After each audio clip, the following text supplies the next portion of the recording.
নমস্কাৰ যিবিলাকে আজি মোৰ এই চেনেলটো প্ৰথমবাৰৰ বাবে চাইছে তেওঁলোকক মই প্ৰথমতে ওয়েলকাম জনাইছো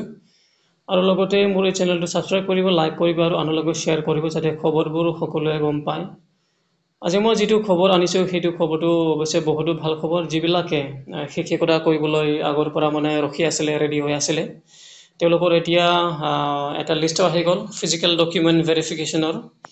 গতিকে তেওঁলোকে এতিয়া কি কৰিব লাগিব আৰু ডেটটো চাব ইয়াত দিয়া আছে চাওক 3 ডিসেম্বৰ তাৰিখৰ পৰা ঠিক আছে 2024 চনৰ 3 ডিসেম্বৰ তাৰিখৰ পৰা আৰম্ভ হ'ব এতিয়া এলপি আৰু ইউপি এই দুটা মানে হেৰিৰ কাৰণে স্কুলৰ কাৰণে বিদ্যালয়ৰ কাৰণে যিবোৰে এপ্লাই কৰিছিল তেওঁলোকৰ এতিয়া যেহেতু ফিজিক্যাল ডকুমেন্ট ভেৰিফিকেশন আহি গল এতিয়া ইয়াত জনাব লাগিব যে এটো সকলোৰে বাবে নহয় মানে যেকেটা পিডব্লিউডি ক্যান্ডিডেট হয় ঠিক আছে পাৰসনস উইথ ডিসেবিলিটি তেওঁলোকৰ বাবেহে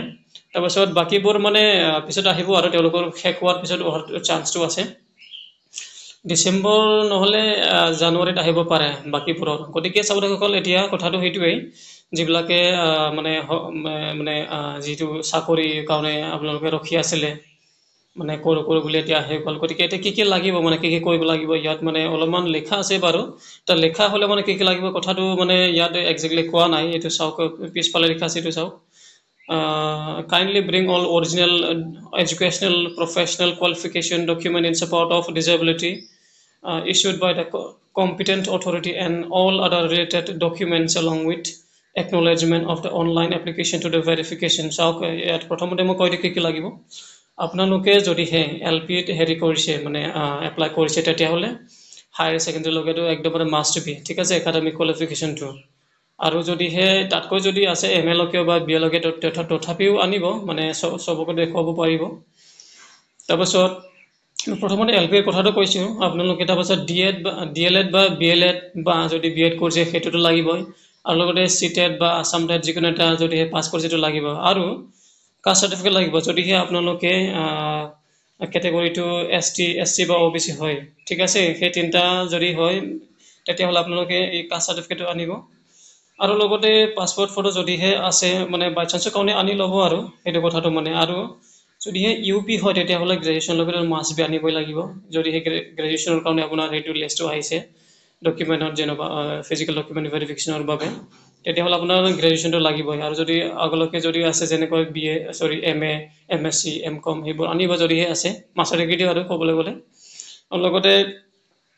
বিএড নহয় জানো বিএড কৰিছে হেবোৰ আনিব মানে প্ৰফেশনাল কোয়ালিফিকেশনটো আৰু সাৰ্টিফিকেটটো তাৰপিছত টেট পাস সাৰ্টিফিকেটটো আনিব আৰু লগতে অথনি যেনেকৈ ক'লো মই যদি হে কাষ্টটো এসটি বা এসসি বা ওবিসি হয় তেতিয়া হলে এটো কাষ্ট সাৰ্টিফিকেট লাগিবই আৰু পাসপোৰ্ট ফটো লাগিব পাসপোৰ্ট ফটো লাগিব